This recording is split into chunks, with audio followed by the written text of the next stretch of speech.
Poppy est un robot qui a été pensé pour être facile d'utilisation, mais qui est encore en développement. Et donc, nous, on aimerait bien que ce robot soit utilisé par des artistes, en plus des chercheurs. On ne sait pas encore s'il est tout à fait prêt pour partir affronter les artistes tout seul.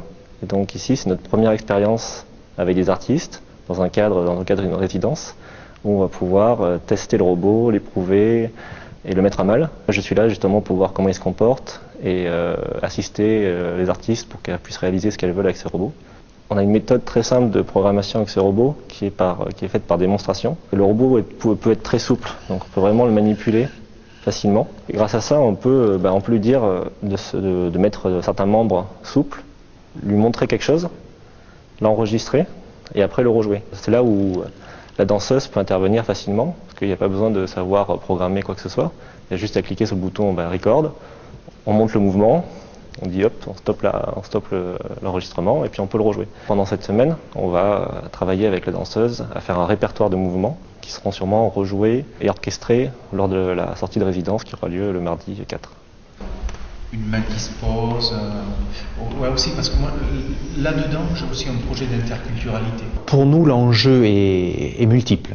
D'abord un enjeu pédagogique qui me permet de placer mes lycéens au cœur d'une action artistique, scientifique et de médiation culturelle. C'est aussi un enjeu sur la question de la transmission de la connaissance. Nous sommes sans cesse en réflexion au lycée Sainte-Famille sur l'optimisation de la transmission de la connaissance. Nous essayons de développer une plateforme pour améliorer, pour transformer notre connaissance, pour transformer la diffusion. On suppose que la dimension artistique permet une captation, développe un centre d'intérêt, développe leur sensibilité esthétique et du coup leur sensibilité tout court. Et ensuite, on peut supposer que nos élèves auront plus de disponibilité pour aller vers les apprentissages.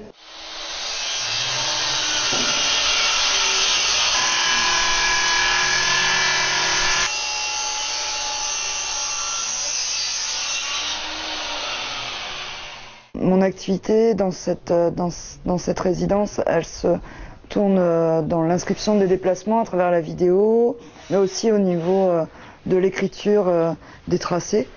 Et là, justement, on est en train de préparer les structures qui vont accueillir ces tracés, qui vont être des toiles, ou l'inscription des déplacements du robot et de la danseuse. Je ne sais pas si les étudiants sont tous menuisiers ou construisent tous les jours des structures de ce type-là, mais en tous les cas, on le fait plutôt bien, quoi, jusqu'à présent.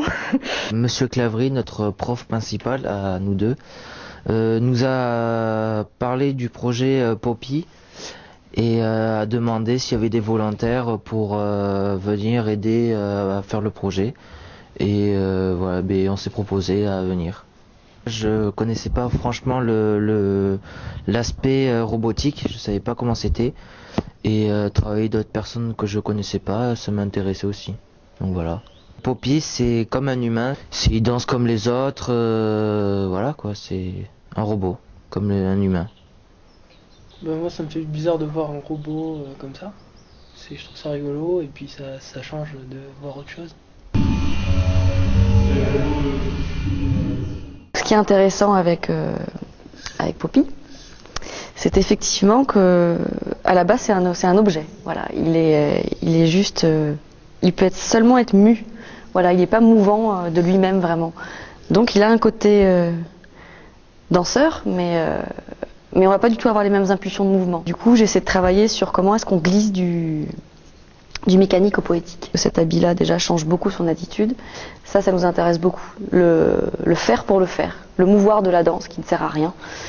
Et assez intéressant avec le robot et ça change, de mon point de vue, vraiment la perception qu'on a de l'objet robot. J'ai été invité pour cette résidence pour mettre en place donc, un système de détection de caméras que j'ai fabriqué, qui permet donc à un danseur, à un comédien, à un musicien de bouger dans le champ de la caméra et de fabriquer de la musique de façon algorithmique. L'idée de la résidence était donc de voir si le robot pouvait aussi être détecté par le système et donc créer un univers sonore à partir de ses propres mouvements qui sont engrammés par la danseuse. Ma crainte était que la caméra ne puisse détecter que du corps humain, c'est-à-dire de la chaleur, mais au contraire, à partir du moment où il est habillé, il est parfaitement détecté et ça fonctionne très très bien.